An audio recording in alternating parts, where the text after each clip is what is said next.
Hello viewers, आप देख रहे हैं अपना YouTube channel D S Mishra official और आपके अपने चैनल पर एक नए वीडियो के साथ आपका पुनः हार्दिक स्वागत है। देखिए, शिक्षा विभाग में सब कुछ ठीक नहीं चल रहा है। जो शिक्षा मंत्री और अपर मुख्य सचिव के बीच में जो अंदरूनी कलह थी वह जो है अब खुल करके सामने आ गई है और दोनों के बीच में एक किस्म से कहें तो द्वंद्व युद्ध, शीत युद्ध शुरू हो गया है। पत्राचार के माध्यम से यह युद्ध शुरू हो गया है। हम बड़ा तो हम बड़ा जो है साबित करने को लेकर दोनों ओर से लगातार पत्र लिखे जा रहे हैं और एक दूसरे के पत्र के जवाब भी दिए जा रहे हैं। जैसा कि हमने कल देखा था कि शिक्षा विभाग के शिक्षा मंत्री के आप सचिव द्वारा के पाठक को पीत पत्र के बदले पत्र लिखा गया था। तो यह 4 तारीख को जो पत्र लिखा गया उसका जवाब पुनः जो है के पाठक ने सख्त लहजों में और एक कदम आगे ही बढ़ करके इनके पत्र का जो है मुंहतोड़ जवाब दिया है और पत्र में यहाँ तक कह दिया है कि शिक्षा मंत्री के आप सचिव या जिनके इशारे पर वे काम कर रहे हैं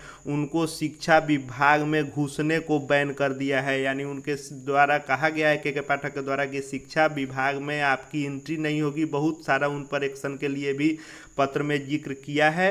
तो आगे हम लोग देख रहे हैं कि आखिर इस पत्र का जवाब उन्होंने कैसे दिया है और उसमें क्या कहा है और इसका असर जो है शिक्षा विभाग पर या फिर शिक्षकों पर या शिक्षा विभाग के कार्यों पर क्या पड़ने वाला है। तो अगर इस जो पीत पत्र के बदले जो शिक्षा मंत्री के द्वारा अपर मुख्य सचिव को पत्र लिखा गया था, यदि इसके विश्लेषण को यदि आपने नहीं देखा है तो इस वीडियो के डिस्क्रिप्शन बॉक्स में इस पत्र के विश्लेषण का वीडियो लिंक दिया हुआ है। वहां से जाकर के इस जो है कल के वीडियो को देख सकते हैं कि अपर मुख्य सचिव को शिक्षा मंत्री ने क्या क्या निर्देश दिया था। और अभी का हम लोग देखेंगे कि शिक्षा मंत्री के इस पत्र का जवाब के पाठक ने कैसे दिया है। तो आगे भी शिक्षा विभाग से जुड़ी हुई हर खबर का अपडेट आप तक सबसे पहले पहुंचे, इसके लिए चैनल को सब्सक्राइब करके बेल आइकन को प्रेस कर लेंगे। तो देखिए, पहले यह जो है अपर मुख्य सचिव को के पाठक ने जो अपर मुख्य सचिव के पाठक को जो शिक्षा मंत्री के द्वारा यह पत्र लिखा गया था जिसमें कई सारे निर्देश जो है सख्त लहजों में दिए गए थे, उसके बाद जो है अब देखिए फिर 4 को उनका पत्र था और 5 को फिर पितृ पत्र के बदले जो है के पाठक के द्वारा जो है निदेशक समान प्रशासन शिक्षा विभाग के द्वारा जो अपर सचिव हैं शिक्षा विभाग के, उनके द्वारा जो यह 5 तारीख को पत्र दिया गया है वह लिखा गया है डॉक्टर कृष्णानंद यादव, जो मंत्री के आप सचिव हैं शिक्षा विभाग बिहार के। यानी जिनके द्वारा के पाठक को पत्र लिखा गया था उन्हीं को जवाब दिया गया है। चूँकि शिक्षा मंत्री ने भी उन्हीं से लिखवाया था पत्र, इसलिए उन्हीं को जवाब के पाठक के द्वारा भी दिलवाया गया है। और क्या कहा गया है कि निर्देशानुसार पिछले 1 सप्ताह में आपके द्वारा भांति भांति के पीत पत्रों में भांति भांति के निदेश विभाग और विभागीय पदाधिकारी को भेजे गए हैं। इस संबंध में आपको आगाह किया गया था कि आप सचिव बाह्य तौर पर हैं, यानी आपका शिक्षा विभाग में इंटरफेयर नहीं होना चाहिए। अतः आपको नियमतः सरकारी अधिकारियों से सीधे पत्राचार नहीं करना चाहिए। यानी आप मंत्री जी के पीए हैं, आपका काम बाहरी काम है, आप जो है पत्राचार नहीं कीजिए और शिक्षा विभाग में आप दखलंदाजी नहीं कर सकते हैं। उसके बाद कहा गया है कि किंतु आपके लगातार जारी अनर्गल पीत पत्रों एवं अविवेकपूर्ण बातों से यह भी पता चलता है कि आपको माननीय मंत्री के प्रकोष्ठ में अब कोई काम नहीं है और आप व्यर्थ के पत्र लिखकर विभाग के अधिकारियों का समय नष्ट कर रहे हैं। यानी अब आपका कोई काम भी नहीं है। उल्लेखनीय है कि आपकी सेवाएं लौटाने के लिए सक्षम प्राधिकार को विभाग पहले ही लिख चुका है। यानी शिक्षा विभाग ने यह भी कहा है कि आपको सेवा से हटाने के लिए भी हमने उच्च अधिकारी को, जिनको यह अधिकार है आपको हटाने का, उनको लिख दिया है। और विभाग द्वारा यह भी निर्देशित किया गया है कि अब आप शिक्षा विभाग के कार्यालय में भौतिक रूप से प्रवेश नहीं कर सकते हैं। यानी सशरीर आप शिक्षा विभाग में एंट्री नहीं कर सकते हैं, एंट्री को बैन किया गया है। देखिए, यह बहुत बड़ा जो है मामला जो है आगे बढ़ चुका है। तूल पकड़ लिया है। अब मान लीजिए कि शिक्षा मंत्री के आप सचिव को शिक्षा विभाग में घुसने पर बैन कर दिया गया है और शिक्षा मंत्री अपर मुख्य सचिव को डायरेक्ट टारगेट करके जो है लिखे थे पत्र, इसलिए इन्होंने भी उनके आप सचिव को टारगेट किया है और कहा है कि विभाग को यह भी पता चला है कि आप विभाग पर मुकदमा कर चुके हैं, जिसके कारण आपकी सेवा समांजन का प्रस्ताव विभाग द्वारा काफ़ी समय से लगातार खारिज किया जा रहा है। अतः आप स्वयं एक माननीय विभागीय मंत्री के प्रकोष्ठ में काम करने के लायक नहीं है। यानी इन्होंने ही पत्र लिखा था, तो इन्हीं को जो है फटकार लगाया गया है शिक्षा विभाग के द्वारा, के पाठक के द्वारा, कि आप अब मंत्री के प्रकोष्ठ में काम करने के लायक नहीं है। इन्हीं कारणों से सक्षम प्राधिकार को आपको हटाने के लिए पत्र लिखा जा चुका है। आपसे अनुरोध है कि आप स्वयं या अपने संरक्षकों, जिनके कहने पर यह तथाकथित पत्र लिख रहे हैं, यानी आप सचिव किसके कहने पर लिखेंगे? आप सचिव शिक्षा मंत्री के ही कहने पर लिखेंगे, क्योंकि वे शिक्षा मंत्री के पीए हैं।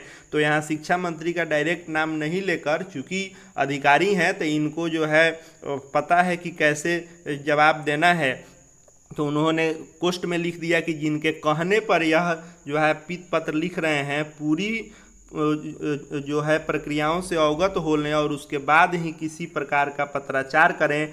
व्यर्थ का पत्राचार करने से आपका और आपके संरक्षकों की कुत्सित मानसिकता और आक्रामकता जाहिर होती है। यानी जैसे शिक्षा मंत्री ने कहा के पाठक को जो है घुमा फिरा कर डायरेक्ट नहीं कहकर कहा था कि शिक्षा विभाग के कोई भी अधिकारी, और कहा गया था के पाठक जी को ही कि आप जो है रॉबिन हुड बनने और नायक फिल्म का अभिनेता बनने का कोशिश नहीं करें, यह शिक्षा मंत्री के द्वारा कहा गया था। तब के पाठक के द्वारा कहा गया था कि आपका और आपके संरक्षकों यानी शिक्षा मंत्री को इनडायरेक्ट जो है कहा गया है कि आपकी कुत्सित मानसिकता और आक्रामकता जाहिर होती है। विभागीय पदाधिकारियों के लिए संभव नहीं है कि वे आपके हर प्रकार के पत्रों को बार बार जवाब देते रहें। विभाग में यह भी निर्देश निर्गत किया जा चुका है कि आपके द्वारा लिखे गए पत्र तुरंत लौटा दिए जाएं। आपको पुनः आगाह किया जाता है कि आप व्यर्थ का पत्राचार न करें और आपके नाम के आगे जो आप डॉक्टर लगाते हैं उसका सबूत दें कि वाकई आप किसी उच्च संस्थान में प्राध्यापक रह चुके हैं, यानी आपके पास पीएचडी की डिग्री है कि ऐसे ही आप डॉक्टर लगा रहे हैं, यह कहा गया है। और यह भी कहा गया है कि उनके किसी भी जो है पत्र का जवाब, पत्र का जवाब शिक्षा विभाग नहीं देगा, उसको सीधे वापस कर देगा। तो देखिए यह बहुत बड़ा मामला हो गया है और यह बहुत हाईलाइटेड भी हो गया है और खुल करके दोनों का जो है आपसी द्वंद्व सामने आ चुका है और दोनों के बीच ठन चुकी है। अब देखने वाली बात होगी कि या तो इसमें कोई बैक होता है, या तो कोई इसमें ठंडा पड़ता है, या कोई एक हटाए जाते हैं, क्योंकि के पाठक जी भी यदि इतना बढ़ चढ़ करके जवाब दे रहे हैं तो कहीं ना कहीं उनको या तो मुख्यमंत्री का हो या किसी जो है सर्वोच्च पद पर बैठे व्यक्ति का भी सह है, क्योंकि इन दोनों पत्रों के बाद अब जदयू और राजद भी आमने सामने हो गए हैं। इसका असर गठबंधन पर भी पड़ सकता है, क्योंकि जदयू जो है के पाठक के समर्थन में उतर चुकी है। उनके जो है मंत्री श्रवण कुमार ने कह दिया है कि के पाठक एक ईमानदार और कार्य करने वाले अधिकारी हैं।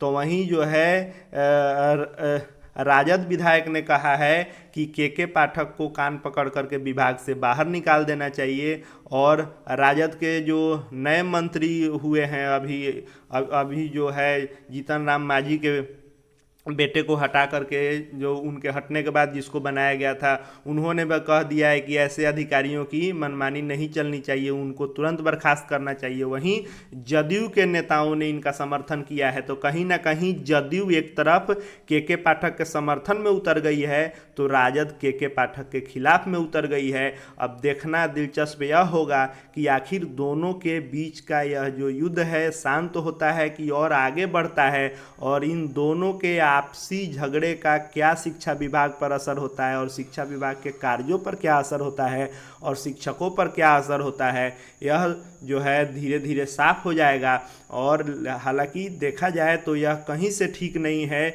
इस पर जो है मुख्यमंत्री नीतीश कुमार को एक्शन लेना चाहिए। इससे कहीं ना कहीं बिहार सरकार की और शिक्षा विभाग की जो है जगहसाई हो रही है कि अपर मुख्य सचिव और शिक्षा मंत्री के बीच में जो ठन गई है, अब आगे देखिए कि इसमें क्या क्या होता है और यह कहां तक जाता है मामला, यह देखने वाली बात होगी। इस वीडियो को देखने के लिए आपका बहुत बहुत धन्यवाद। यदि आप अब तक अपने चैनल DS मिश्रा ऑफिशियल को सब्सक्राइब नहीं किए हैं तो पुनः आपसे मैं रिक्वेस्ट कर रहा हूं कि चैनल को सब्सक्राइब करके बेल आइकन को प्रेस कर लें, ताकि आगे भी कोई भी शिक्षा विभाग से जुड़ी हुई खबर आए तो वह आपसे छूटे नहीं, सबसे पहले आप तक पहुंच पाए। आपका बहुत बहुत धन्यवाद इस वीडियो से जुड़ने के लिए।